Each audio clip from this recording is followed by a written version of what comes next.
Hey there, we are taking a look at Module 14 and the biodiversity of Earth. And first, let's look at why it's important to preserve it. First example is the H1N1 virus. We saw that back in 1918 and 1920. They called it the Spanish flu, and it affected 20 to 100 million people died worldwide.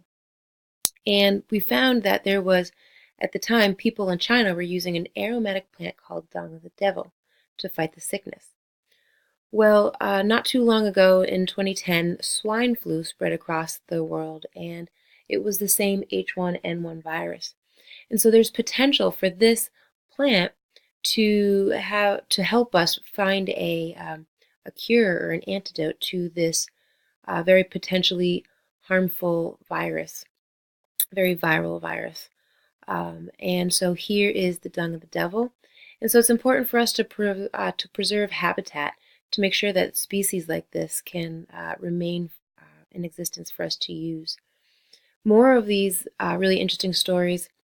The willow tree here is the origin of salicylic acid or aspirin. And it's named salicylic acid, comes from the Salicaceae family, which is the willow family. And the rosy periwinkle is this adorable pink flower.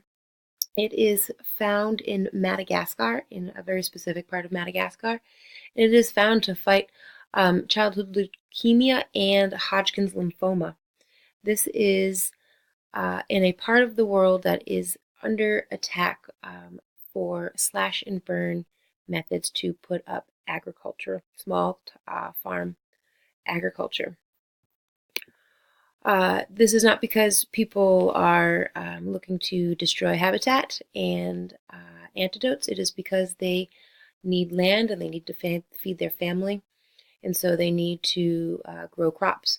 And so they slash and burn forested areas and set up small-scale farms. So this is why it's important to preserve economy as well as ecology, because the two are always linked. Our last examples come from the coral reef.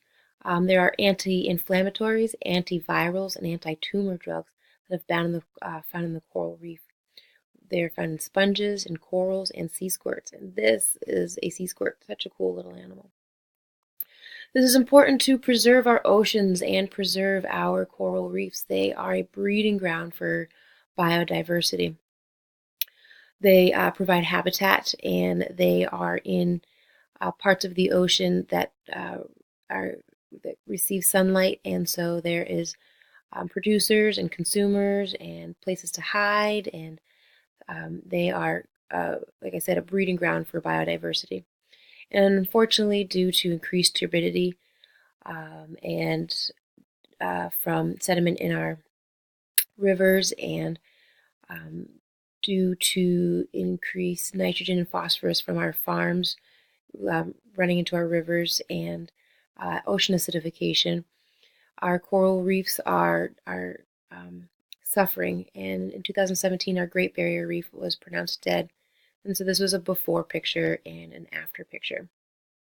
So it's important for us to work together to find ways to preserve what we have left, because there's still lots of important species out there in beautiful habitats that remain and need our help.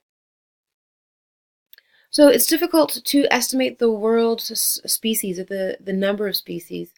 But first, let us define what a species is. A species is a group of organisms that can successfully interbreed. It's easier to understand this with an example.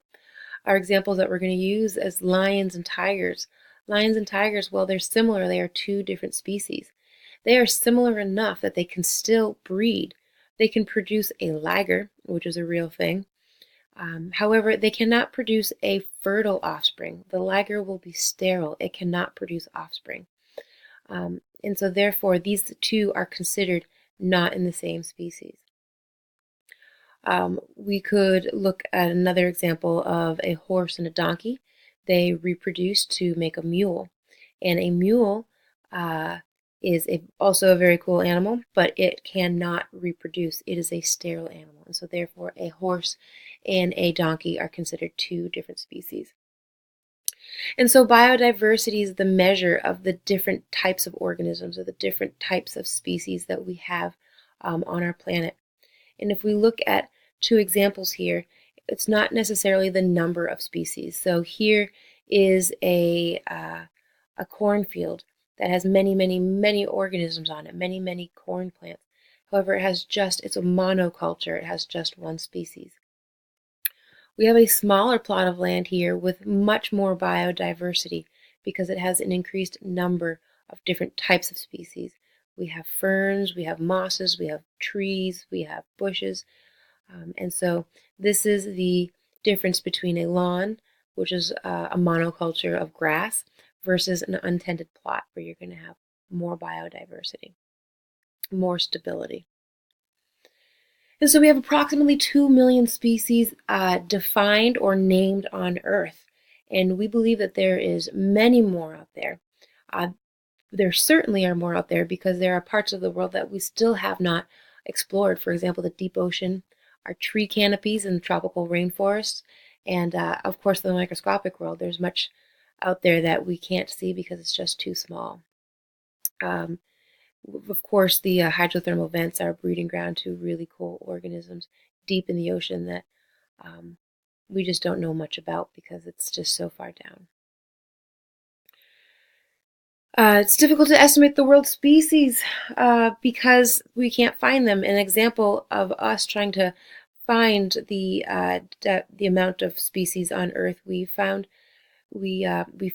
a tree in the rainforest, and the insects that were in the canopy fell onto a tarp, and we counted the number of insects that fell to the tarp, and we multiplied them by the number of that type of tree in the forest, and the scientists found that there would be about 8 million species of beetles that feed on that one tree species.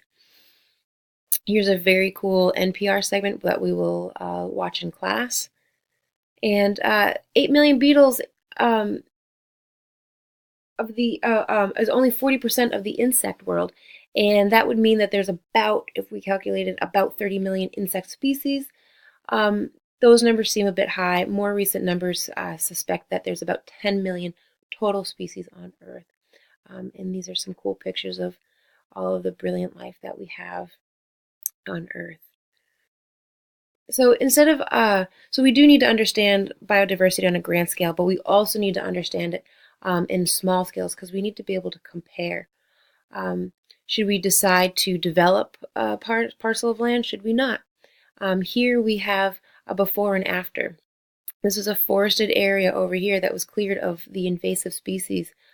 This is a temperate deciduous forest. This is where we live. And the invasives that we see here are buckhorn, honeysuckle, and willow. And so they've been removed here. And so now these trees here can get more light and more space. The native species are going to be able to be more successful because the invasive species have been removed. So how do we calculate biodiversity? Well, first we're going to need to define a few tools. We calculate species richness. So if you look at these two plots of land, they are equally rich, meaning they have equal numbers of trees here. However, their species evenness is different. So all of the different species are 25%. Well, these species here, the light green trees are about 70%, and the pine trees are about 12%. And so this one is less even, but equally as rich.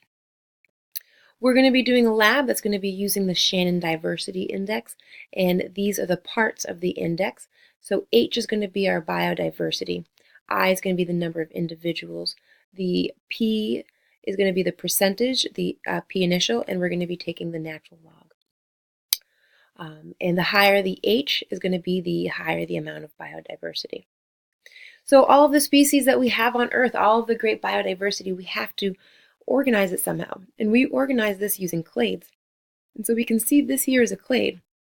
And it's going to show that this taxon and this taxon share a common ancestor. And so these are organized by behaviors, by DNA structures, by DNA sequences, and morphological structures. Essentially, it's phylogeny, or the amount of relatedness. And so this is how we organize phylogeny. We use cladograms. And to look at this very simplified cladogram, if we look here, the primates and rodents have a common ancestor that gave both of them hair or fur.